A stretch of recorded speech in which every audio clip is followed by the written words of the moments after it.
سمجھیں ہر ایک چیز کو در حقیقت، دے دے الہی وہ نور بصیرت۔ بسم اللہ والحمد للہ والصلاة والسلام علی رسول اللہ وبعد۔ معزز سامعین کرام، معاشرے کے امن اور استحکام کے لیے جن امور کی ضرورت ہے ان میں اخلاقیات اہمیت کی حامل ہیں۔ اخلاقیات کے ضمن میں بنیادی طور پر 3 باتیں ہمارے سامنے آتی ہیں۔ سب سے پہلی بات یہ ہے کہ اخلاقیات کن چیزوں کو کہا جاتا ہے۔ اس کی اگر تعریفات کو دیکھا جائے یا تقسیم کو دیکھا جائے تو اخلاقیات کی ایک مذہبی تقسیم ہے اور ایک اخلاقیات کی فلسفیانہ تقسیم ہے۔ جہاں تک اخلاقیات کے فلسفیانہ تقسیم کا تعلق ہے تو اس میں بنیادی طور پر اخلاقیات ان چیزوں کو شمار کیا جاتا ہے کہ جو ایسے اصول اور ضوابط ہوں جن کے ذریعے انسان کے اچھا ہونے کو یا انسان کے برا ہونے کو پرکھا جائے، اور جن اصول اور قوانین کی بنیاد پر کسی شخصیت کے متعلق یہ تأثر قائم کیا جائے کہ آیا کہ وہ اچھا انسان ہے یا کہ وہ برا انسان ہے۔ اور جہاں تک اخلاقیات کے مذہبی پہلو کا تعلق ہے تو اس میں بنیادی طور پر حقوق شمار کیے جاتے ہیں کہ عام انسانوں کے حقوق جنہیں ہم حقوق العباد کہتے ہیں، پھر اس کے اندر خصوصیت کے ساتھ والدین کے حقوق، اولاد کے حقوق، بہن بھائیوں کے حقوق۔ اسی طرح اخلاقیات کے ضمن میں جو دوسری بنیادی چیز ہے، دوسرا بنیادی سوال ہے، وہ یہ ہے کہ اخلاقیات کا عمومی طور پر اطلاق کن چیزوں پر ہوتا ہے۔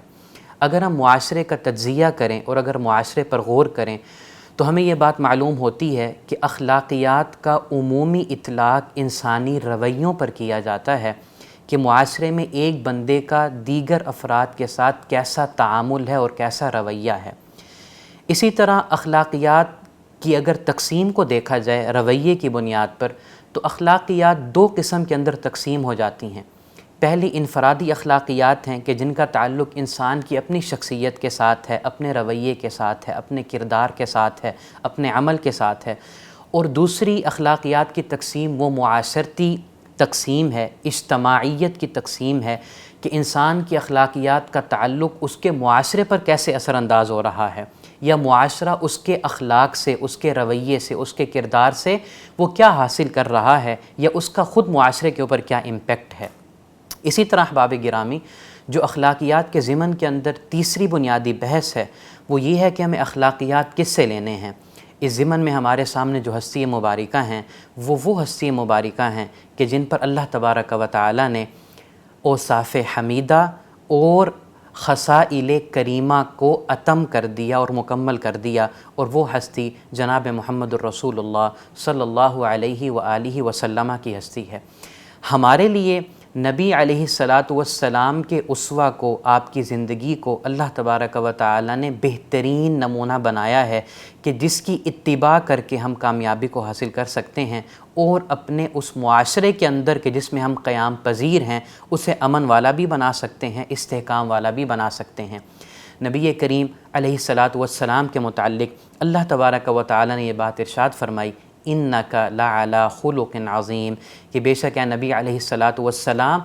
آپ خلق عظیم پر فائز ہیں۔ اس سے یہ بنیادی طور پر مراد ہے کہ قرآن مجید میں اللہ تبارک و تعالی نے جتنی اچھی خوبیاں، اچھے صفات، اچھے اوصاف بیان کیے ہیں ان کا اگر کوئی عملی پیکر ہے، کوئی مجسم صورت ہے، کوئی پیکر اتم ہے تو وہ نبی علیہ السلام کی ذات کریمہ اور ذات مقدسہ ہے۔ سیدنا سعد بن ہشام نے اماں جان سیدہ عائشہ صدیقہ رضی اللہ تعالی عنہ سے سوال پوچھا تھا کہ اماں جان آپ مجھے یہ بات ارشاد فرمائیے اور مجھے یہ بات سمجھائیے کہ اللہ تبارک و تعالی نے نبی کریم علیہ السلام کے جن اخلاق حسنہ کا قرآن مجید کی اس آیت کریمہ اِنَّكَ لَعَلَىٰ خُلُقٍ عَظِيمٍ کے اندر تذکرہ فرمایا ہے وہ کون سے اخلاق ہیں؟ تو اماں جان سیدہ عائشہ صدیقہ رضی اللہ تعالی عنہ نے اس پر ارشاد فرمایا، أَلَسْتَ تَقْرَأُ الْقُرْآنَ، کیا آپ نے قرآن مجید کو نہیں پڑھا؟ کہ بے شک نبی علیہ الصلاۃ والسلام کا جو اخلاق ہے فَإِنَّ خُلُقَ نَبِيِّ اللَّهِ صلی اللہ علیہ وسلم کان القرآن، نبی علیہ الصلاۃ والسلام کا اخلاق پورا کا پورا قرآن ہے۔ گویا نبی علیہ الصلاۃ والسلام قرآن مجید کی عملی تصویر ہیں، عملی نمونہ ہیں، پیکر مجسم ہیں کہ جو قرآن مجید کی لوگوں کے سامنے اپنے اعمال کے ذریعے، اپنے کردار کے ذریعے، اپنے افعال کے ذریعے تشریح فرما رہے ہیں اور تفسیر فرما رہے ہیں۔ نبی کریم علیہ الصلاۃ والسلام کی احباب گرامی اگر سیرت طیبہ کا مطالعہ کیا جائے تو آپ کی جو زندگی کے گوشے ہیں، جو آپ کی خوبصورت سیرت کے نمایاں پہلو اور گوشے ہیں، ان کے ہر گوشے کے اندر اور نبی علیہ الصلاۃ والسلام کی زندگی کے ہر لمحے کے اندر ہمیں اخلاقیات کے اتنے دروس ملتے ہیں کہ ہم ان کو کسی تحریر کے اندر سما نہیں سکتے، کسی کتاب کے اندر جمع نہیں کر سکتے۔ نبی علیہ الصلاۃ والسلام پیکر اخلاق ہیں، اور آپ علیہ الصلاۃ والسلام پر اللہ تبارک و تعالی نے گویا اخلاق کو مکمل فرما دیا، یعنی آپ علیہ الصلاۃ والسلام کی زندگی ہی ہمارے لیے نمونہ ہے اخلاقیات کو سیکھنے کا اور دین کو سیکھنے کا۔ اور یہاں یہ بات بھی سمجھ لیجئے کہ دین وہ اخلاقیات کے بغیر نامکمل ہے۔ آپ پرانے انبیاء علیہم الصلاۃ والسلام جو سابقہ امتوں کی طرف مبعوث کیے گئے، آپ ان کی زندگیوں کا مطالعہ کریں، آپ کو کسی ایک رسول اور نبی کی حیات طیبہ کے اندر، ان کی دعوت اور تبلیغ کے دورانیے کے اندر کوئی ایسا پہلو نظر نہیں آئے گا، کوئی ایسا معاملہ نظر نہیں آئے گا کہ جہاں آپ یہ اعتراض اٹھا سکیں کہ اس موقع پر یا اس معاملے کے اندر فلاں نبی نے اخلاقیات کے دامن کو چھوڑا۔ نہیں احباب گرامی، ہر نبی اور رسول جو اللہ تبارک و تعالی نے اس دنیا کے اندر مبعوث فرمائے، اس دنیا کے اندر اللہ تعالی نے جنہیں چنا اور لوگوں کی ہدایت اور رہنمائی کے لیے ان کو رہبر اور رہنما بنایا، ان کی جو زندگی ہے اور ان کی جو تعلیمات ہیں وہ اخلاقیات کے دامن سے لبریز ہیں، اخلاقیات کے دامن سے بھری ہوئی ہیں۔ اور ان انبیاء علیہم الصلاۃ والسلام نے اپنے اوپر آنے والے مصائب، تکالیف، اذیتیں اور پتہ نہیں ان کے اقوام نے ان کے ساتھ کس کس طرح کے رویوں کو اختیار کیا، لیکن ان انبیاء علیہم الصلاۃ والسلام نے اس کے جواب کے اندر نہ اخلاق کے دامن کو چھوڑا، نہ صبر کے دامن کو چھوڑا، نہ حلم اور بردباری کے دامن کو چھوڑا۔ اور یہی تعلیم نبی علیہ الصلاۃ والسلام پر آ کر ہمیں مکمل صورت کے اندر ملتی ہے۔ میں آپ کے سامنے نبی کریم علیہ الصلاۃ والسلام کی حیات مسعود کے متعلق دو باتیں آپ کے گوش گزار کروں گا۔ اولاً کہ نبی علیہ الصلاۃ والسلام کا اپنے ساتھیوں کے ساتھ رویہ کیسا تھا، آپ کا اپنے صحابہ کرام کے ساتھ انداز تکلم اور انداز گفتگو کیسا تھا، اور ثانیاً کہ نبی علیہ الصلاۃ والسلام کس قدر حلیم تھے، کس قدر بردبار تھے۔ سیدنا حسن ابن علی رضی اللہ تعالی عنہما اس روایت کے راوی ہیں، اور یہ روایت امام ترمذی رحمہ اللہ تعالی نے الشمائل المحمدیہ کے اندر نقل کی ہے۔ سیدنا حسن ابن علی رضی اللہ عنہما ارشاد فرماتے ہیں کہ میرے بھائی سیدنا حسین ابن علی رضی اللہ عنہما نے ہمارے والد گرامی سیدنا علی المرتضیٰ رضی اللہ تعالی عنہ سے نبی کریم علیہ الصلاۃ والسلام کے رویے کے متعلق سوال کیا، اور باقاعدہ یہ پوچھا کہ اے ابا جان آپ ہمیں بتائیے کہ نبی کریم علیہ الصلاۃ والسلام کا اپنے ہم جلیس ساتھیوں کے ساتھ کیسا رویہ تھا، صحابہ کرام کے ساتھ کیسا رویہ تھا، آپ کی مجلس اور برخاست کس نوعیت کی ہوتی تھی۔ سیدنا علی المرتضیٰ نے اپنے ان دونوں فرزندان کو نبی کریم علیہ الصلاۃ والسلام کے صحابہ کرام کے ساتھ رویے کے متعلق تفصیلاً آگاہ فرمایا۔ سیدنا علی فرماتے ہیں کان رسول اللہ صلی اللہ علیہ وسلم دائم البشر سہل الخلق لین الجانب، نبی کریم علیہ الصلاۃ والسلام دائم البشر، ہمیشہ ہنس مکھ رہتے تھے۔ آپ علیہ الصلاۃ والسلام کے چہرے کے اوپر مسکراہٹ رہتی تھی، ترسی نظر نہیں آتی تھی، سختی نظر نہیں آتی تھی، غصہ نظر نہیں آتا تھا، بلکہ نبی کریم علیہ الصلاۃ والسلام کا چہرہ مبارک ایسے ہوتا کہ گویا آپ خوش ہیں، آپ مسکرا رہے ہیں۔ اور احباب گرامی اس کا بنیادی ترین فائدہ یہ ہوتا تھا کہ جو لوگ آپ کی مجلس کے اندر حاضر ہوتے تھے اور وہ اسلام کے متعلق سیکھنا چاہتے، سمجھنا چاہتے، تو وہ نبی کریم علیہ الصلاۃ والسلام کی شخصیت سے خوف نہیں کھاتے تھے، بلکہ ان کے دل نبی علیہ الصلاۃ والسلام پر قربان ہو جاتے، ان کو آپ علیہ الصلاۃ والسلام سے محبت ہو جایا کرتی تھی۔ یہ آپ کی پہلی خوبی ہے، پہلا رویہ ہے جو سیدنا علی المرتضیٰ رضی اللہ تعالی عنہ نے اپنے فرزندان کو نبی کریم کے بارے میں بتایا کہ کان دائم البشر، نبی علیہ الصلاۃ والسلام ہمیشہ ہنسمکھ رہا کرتے تھے، سہل الخلقی، فرمایا نرم اخلاق کے مالک تھے، آپ کے اخلاق نرمی والے تھے، ان اخلاق کے اندر سختی نہیں تھی، ان اخلاق کے اندر نبی علیہ الصلاۃ والسلام کی جو رحمت کا پہلو تھا وہ غالب اور نمایاں رہتا تھا۔ لین الجانبی، آپ کی طبیعت بھی نرم مزاج تھی، نبی کریم علیہ الصلاۃ والسلام سخت طبیعت کے مالک نہیں تھے، غصے والی طبیعت کے مالک نہیں تھے۔ نبی علیہ الصلاۃ والسلام نے تو ہمیں یہ تعلیمات دیں کہ بہترین وہ غصہ ہوتا ہے جو لیٹ آتا ہے مگر فوراً اور جلدی چلا جاتا ہے۔ نبی کریم علیہ الصلاۃ والسلام کی طبیعت کے اندر یہ خاصہ تھا کہ آپ علیہ الصلاۃ والسلام لین الجانبی، نرم طبیعت کے مالک تھے۔ آگے ارشاد فرماتے ہیں لیس بفظ ولا غلیظ، نبی کریم علیہ الصلاۃ والسلام سخت مزاج والے نہیں تھے، ترش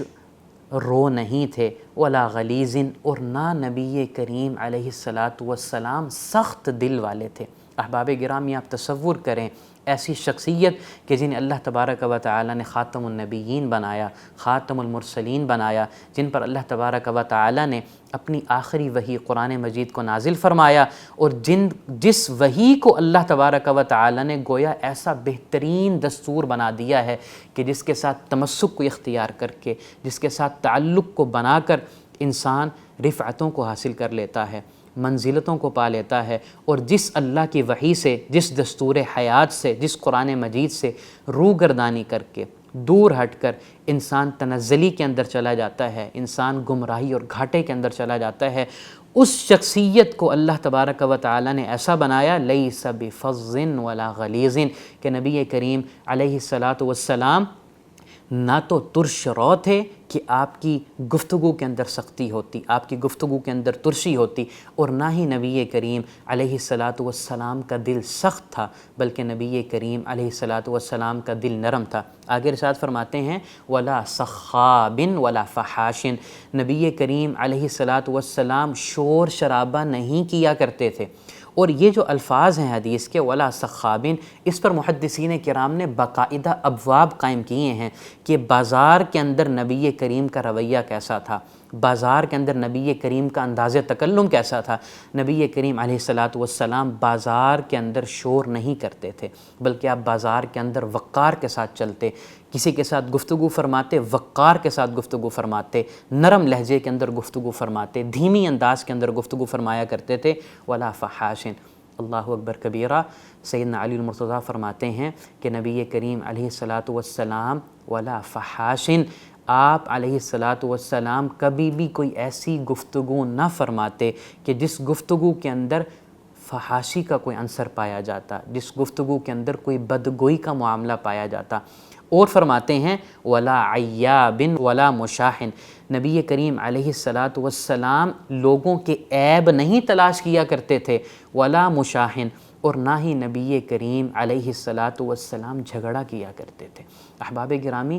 یہ حدیث کا ابھی میں ابتدائی ٹکڑا آپ کے سامنے پڑھ رہا ہوں، اور اس ایک ٹکڑے کے اندر کس قدر ہماری اخلاقیات کے لیے دروس اور عبر موجود ہیں، کس قدر بہترین نصائح موجود ہیں کہ ہمیں بھی ایسا بننا چاہیے کہ ہماری زبان سے کوئی ایسا لفظ نہ نکلے کہ جو لفظ فحاشی پر مبنی ہو، جو لفظ شور شرابے پر مبنی ہو، جو لفظ لوگوں کے عیب تلاش کرنے کی ٹوہ لگانے کے اوپر مبنی ہو،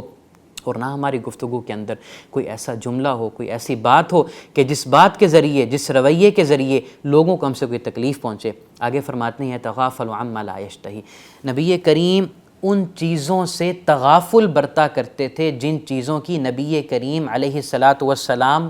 کو ضرورت نہیں ہوتی تھی۔ اور آج ہمارا کیا طرز عمل اور کردار ہے؟ ہم ہر اس چیز کے پیچھے ہوتے ہیں جو چیز ہمارے لیے لا یعنی ہوتی ہے، ہمیں اس کی ضرورت نہیں ہوتی مگر ہم اس چیز کے پیچھے ہوتے ہیں۔ مثال کے طور پر انسان کی اگر بنیادی ضروریات کی بات کی جائے تو انسان کی بنیادی ضروریات دو قسم کی ہیں، ایک کو احتیاجات کہا جاتا ہے اور دوسری کو حسنیات کہا جاتا ہے۔ احتیاجات سے وہ چیزیں مراد ہیں کہ جن کے بغیر انسان کے لیے زندگی کو بسر کرنا مشکل ہے، اور حسنیات کون سی چیزیں ہیں کہ جن کے بغیر بھی انسان کی زندگی گزر سکتی ہے، مگر انسان اپنی زندگی کو بہتر بنانے کے لیے، خوبصورت اور اچھا بنانے کے لیے ان چیزوں کی تلاش کے اندر سرگرداں پھرتا ہے۔ نبی کریم کا کیا طرز عمل تھا؟ یا تغافل عما لا یشتہی، نبی کریم علیہ الصلاۃ والسلام ایسی چیزوں سے تغافل برتا کرتے تھے کہ جن چیزوں کی نبی کریم علیہ الصلاۃ والسلام کو ضرورت نہ ہوتی تھی، اور فرمایا وَلَا يُوئِسُ مِنْهُ رَاجِيهِ وَلَا يُخَيَّبُ فِيهِ، کوئی بندہ نبی کریم کے پاس کسی امید کے ساتھ آتا کہ میری فلاں ضرورت ہے، اور وہ ضرورت نبی کریم علیہ الصلاۃ والسلام کے پاس مجھے میسر آ جائے گی، نبی کریم ایسی امید لے کر آنے والے شخص کو کبھی نا امید نہیں لوٹاتے تھے اور اسے ناکام بھی نہیں لوٹاتے تھے۔ احباب گرامی، آج ہمارا کیا طرز عمل ہے؟ ہمارے پاس کئی ایسے احباب آتے ہیں جو کوئی ضرورت لے کر آتے ہیں، کسی ایسے کام کی غرض سے آتے ہیں کہ جو کام ہمارے لیے سہل ہے، آسان ہے، ہماری پہنچ کے اندر بھی ہے، مگر ہمارا کیا طرز عمل ہوتا ہے؟ ہمارا یہ طرز عمل ہوتا ہے کہ ہم اس شخص کی اس ضرورت کو پتہ نہیں کن وجوہات کی وجہ سے پورا نہیں کرتے، حالانکہ اس ضرورت کو پورا کرنے کے اندر ہمارے اوپر کوئی قدغن نہیں ہوتی، کوئی رکاوٹ نہیں ہوتی۔ نبی کریم علیہ الصلاۃ والسلام کا کیا طرز عمل تھا کہ نبی کریم علیہ الصلاۃ والسلام ایسے کسی بندے کو ناکام نہیں لوٹاتے تھے، خالی ہاتھ نہیں لوٹاتے تھے۔ آگے فرمایا قد ترک نفسہ من ثلاث، نبی کریم علیہ الصلاۃ والسلام نے اپنے آپ کو 3 چیزوں سے بچا کر رکھا ہوا تھا، المراء والاکثار وما لا یعنی۔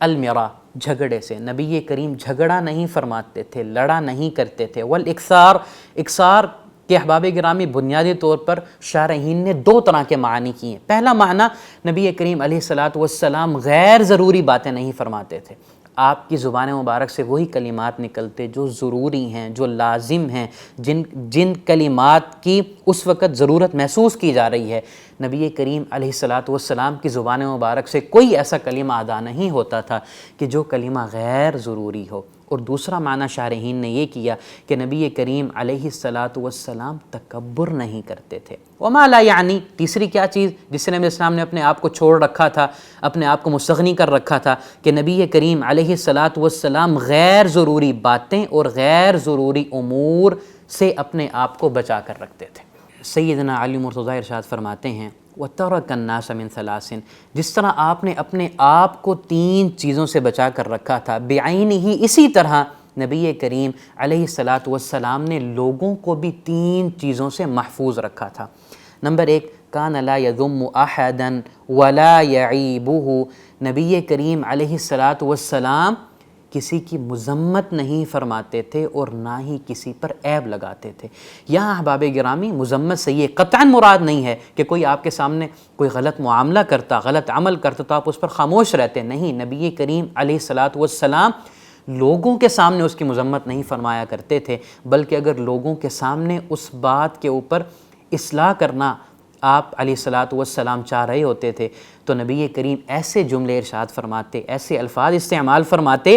کہ جن جملوں اور الفاظ کے ساتھ کسی بندے کی تعیین نہیں ہو رہی ہوتی، بلکہ آپ علی الاطلاق یہ بات ارشاد فرمایا کرتے تھے کہ بعض لوگوں کو کیا ہوا ہے یا بعض لوگوں کا کیا معاملہ ہے کہ وہ اس طرح کے کام کر رہے ہیں۔ اس کا بنیادی طور پر احباب گرامی فائدہ یہ ہوتا تھا کہ جس بندے کے بارے بات کی جا رہی ہوتی تھی اسے بھی احساس ہو جاتا تھا، وہ بھی اپنی اصلاح کر لیتا تھا، اور اصلاح کے اس طریقے پر کہ جس میں اس کی لوگوں کے سامنے مذمت نہیں کی جا رہی، وہ خوش بھی ہوتا تھا اور اپنی اس اصلاح کے اوپر ثابت قدم بھی رہتا تھا۔ اسی طرح ولا یطلب عورتہ، نبی کریم علیہ الصلاۃ والسلام کسی شخص کی کسی ایسی بات کی ٹوہ کے اندر نہیں لگتے تھے کہ جس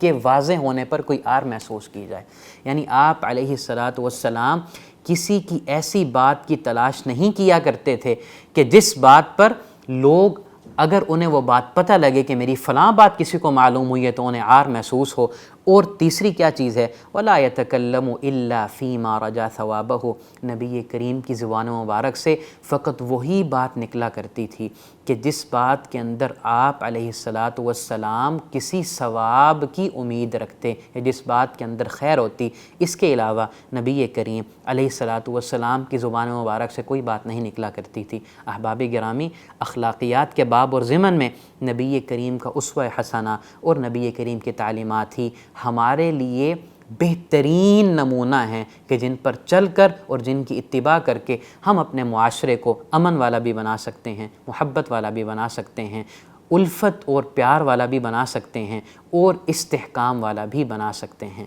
وما علینا الا البلاغ المبین۔